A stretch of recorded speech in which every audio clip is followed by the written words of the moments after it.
and leave them until they're cold. And then you've got these. By the way, it's a bit cool cooking. Yeah. Cooking is all about how it tastes, how it feels, how it smells. So just give this a stir until it's all melted. Keep stirring so it doesn't catch the bottom of.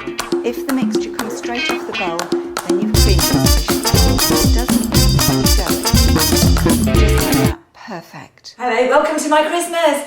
I'm going to start making some edible Christmas presents, and today I'm going to make a Christmas muffin mix in a jar. Now these jars are pretty cheap. You can buy them at sort of home stores, markets, you can get them at IKEA. Or even if you've had something in there in the past, then give it a wash out and pop it through the dishwasher, make sure it's really, really clean, and then you can reuse them. But what you're going to do with this is layer it up so it looks really pretty when you're giving it. And it's got all the dry ingredients in there to make a Christmas muffin. You can vary the muffin you do. You could do like a chocolate chip muffin and put chocolate chips in there. The key to doing a muffin mix to give as a gift is to make sure you don't put any wet ingredients, otherwise it's going to go off. So other things I've got is a wooden spoon, again really cheap from supermarkets, a gift tag that I'm going to write on there the instructions of actually what they need to add. But first of all, the ingredients we're going to pop into the jar. 225 grams of self-raising flour, 100 grams of chopped hazelnuts. If you are making this for somebody who's nut allergic, then just leave the hazelnuts out. 125 grams of mixed dried fruit, and this is sultanas, raisins, currants. You can add cranberries in there, you could put some chopped up dates. 100 grams of soft dark brown sugar, and 60 grams of glacé cherries. Again, if you don't like glacé cherries, leave them out. I think they look really cool because they've got a really nice layer in the Kilner jar. So the other things you're going to need are 1 teaspoon of baking powder, half a teaspoon of ground ginger, half a teaspoon of cinnamon, and 1 teaspoon of nutmeg. This is a great thing to get the children to help with. Use a tablespoon, start off at the bottom with your flour. Attempt to get it in the jar rather than over the edge. It's a really good idea to get a bit of paper on your table when you're doing this, just for when it tips over the edge like this one. This is going to be the Bev outtake one, isn't it? I can see that. Right, don't shake if you haven't put the lid on. Do you know what? One day I'll do proper TV shows and end up having a nice director and a home economist to do all that for me. Right, now I've made a mess in the jar. So, as well as being covered in flour, what I'm going to need to do is just wipe round there. Put your hand in the jar, because what you want to do is just gently lay this on. If you pour it from a height, you will just get a complete poof of flour, just like we did earlier. So just sprinkle it on there.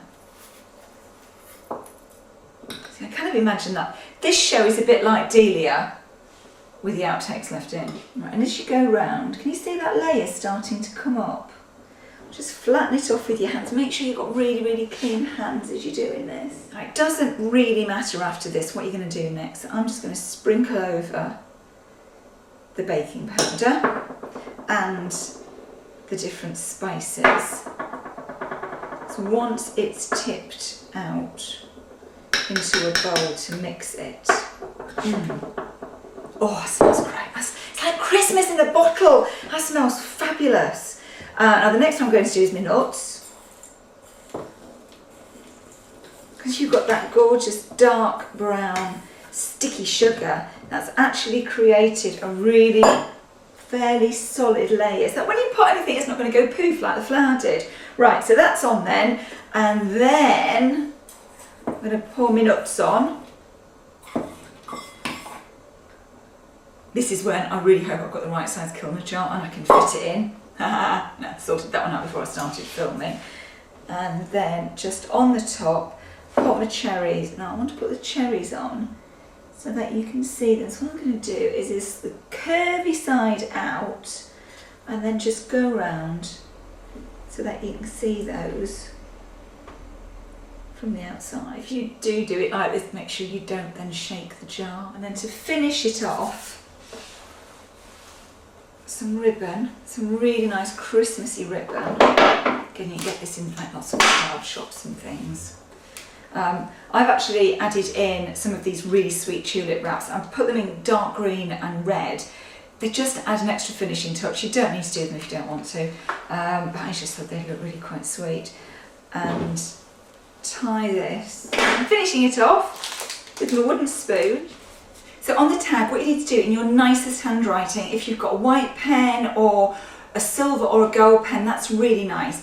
What you need to write on here is Christmas muffin mix, add 75 grams of melted butter, 1 egg, 175 mils of milk, stir well and cook for 20 to 25 minutes on 180 degrees centigrade, gas mark 4, or if you've got an Aga, in the baking oven, or bottom set of runners in a roasting oven.